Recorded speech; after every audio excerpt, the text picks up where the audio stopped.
हिंदी पाठ योजना में जब बात करेंगे 5E लेसन प्लान की, 5E पाठ योजना की, जो कि आजकल जब आप पाठ योजना तैयार करेंगे तो इसी सिद्धांत के आधार पर ही आजकल पाठ योजना को स्वीकृत किया जा रहा है, अपनाया जा रहा है।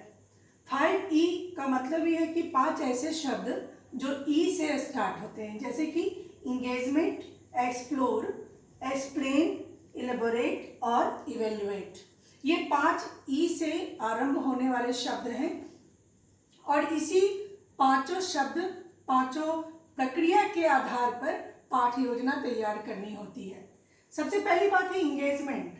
हिंदी में आप बात करेंगे संलग्नता, यानी बच्चे को पहले संलग्न करना है, बच्चों के ध्यान को आकर्षित करना है। जब शिक्षक कक्षा में प्रवेश करता है तो वो बच्चे के अंदर एक रुचि पैदा करे और उसके ध्यान को अपने विषय, अपने टॉपिक की ओर आकर्षित करने की कोशिश करे।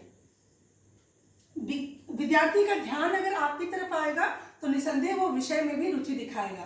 कहते हैं कि ढिलाई देंगे तो जम्हाई आएगी, यानी अगर आप थोड़ा सा सुस्त हो जाएंगे तो बच्चे भी रुचि लेना बंद कर देते हैं। उसके बाद है एक्सप्लोर, यानी अन्वेषण। अन्वेषण का मतलब होता है खोज करना, ढूंढना। ये क्या है? डिस्कवर न्यू इंफॉर्मेशन, आपको नई जानकारी ढूंढनी है। कक्षा में पढ़ाने के दौरान, अधिगम के दौरान एक नई जानकारी, एक नया ज्ञान का निर्माण किया जाएगा और साथ ही कनेक्शन किया जाएगा किस चीज़ से किस चीज़ की तरफ। पहले के जो ज्ञान है उससे अभी के ज्ञान को जोड़ा जाएगा। तो अन्वेषण जो है, एक्सप्लोर जो है, वो अंदर के ज्ञान को, अनुभव को प्रेजेंट ज्ञान और अनुभव से जोड़ता है। उसके बाद है एक्सप्लेन, यानी व्याख्या करना। व्याख्या एक वन वे रोड नहीं है। व्याख्या में आप टीचर भी बात करते हैं, बच्चे भी आपसे सवाल जवाब पूछते हैं, तो ये विचारों की साझेदारी है। अधिगम की प्रक्रिया में इस चीज़ का बहुत ही महत्वपूर्ण स्थान है कि यहाँ पे हम अपने आइडियाज़ को, अपने विचारों को, हमारे अंदर जो नई बातें हैं, नई जानकारी है, उन चीज़ों को शिक्षक और छात्र आपस में एक दूसरे से साझा करते हैं, तो वो कहलाता है एक्सप्लेनेशन। व्याख्या की प्रक्रिया के दौरान ही ये सारी प्रक्रियाएं भी होती हैं। उसके बाद है एलोबोरेट, यानी विस्तृत जानकारी। अभी तक आपने टॉपिक की बात कही, उसकी जानकारी दी। अब आप टीचिंग एड्स का प्रयोग करेंगे। टीचिंग एड्स के प्रयोग के जरिए भी आप उस विषय वस्तु को और ज़्यादा क्लियर से समझा पाएंगे। वो है एलोबोरेट, विस्तृत जानकारी, यानी उस अवधारणा को और ज़्यादा विस्तार देना, और ज़्यादा समझ जो है बच्चों की, उसको और ज़्यादा क्लियर करना, और जो सीखने की प्रक्रिया है उसको सामान्यीकरण करना, जनरलाइज करना। सामान्यीकरण क्या है?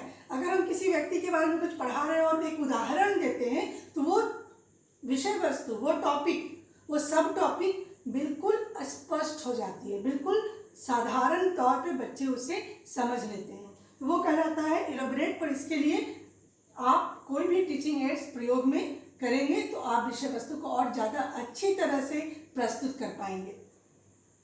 और उसके बाद अंतिम प्रक्रिया होती है इवेल्युएशन की, इवेल्युएट, मूल्यांकन। आपने बच्चे को क्या सिखाया और बच्चा कितना सीख पाया, ये कैसे जानेंगे? क्योंकि ये जानना बच्चे के बेहतरी के लिए भी जरूरी है और आपके अपने लिए भी जरूरी है, ताकि आप अपने शैक्षणिक प्रक्रिया को, टीचिंग प्रोसेस को और ज़्यादा उम्दा बना पाएँ।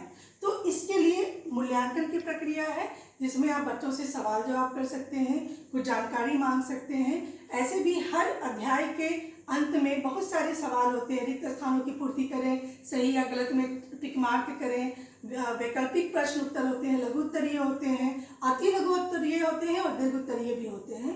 तो ये सारे जो चीज़ है वो मूल्यांकन की प्रक्रिया के अंतर्गत आता है कि मूल्यांकन में हम ये जानने की कोशिश करते हैं कि हमने जो कुछ भी प्रक्रिया अपनाया टीचिंग प्रोसेस के दौरान, उस प्रक्रिया से बच्चे कहाँ तक पहुँचे हैं, कहाँ तक ज्ञान अर्जन करने में सफल हुए हैं। तो ये है 5E लेसन प्लान की मौलिक अवधारणा। धन्यवाद।